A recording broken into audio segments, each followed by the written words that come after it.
আমি তো আছি, তোমার কেমন আছো? জি আপা, আলহামদুলিল্লাহ। আপা আমার চিনছেন? আমি ছাত্রলীগের যুগ্ম আহ্বায়ক, গোপালগঞ্জ সদরে আপা। হ্যালো হ্যাঁ। আপা, আপনাকে খুব মিস করতেছি আপা। দেশের অবস্থা তো হ্যাঁ, খুবই বলো। আপা, দেশের অবস্থা তো খুবই খারাপ আপা। আমাদের খুবই খারাপ। সবার উপরে শুরু করছে এখন খুন করা।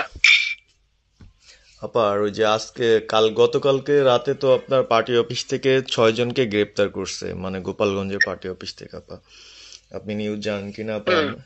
আমরা তো বাড়িতে ঘুমাইতে পারতেছি না আপা। এটা প্রশাসন খুব মানে খারাপ করতেছে, যৌথ বাহিনী অভিযান করতেছে আপা, এই অবস্থা। হ্যালো।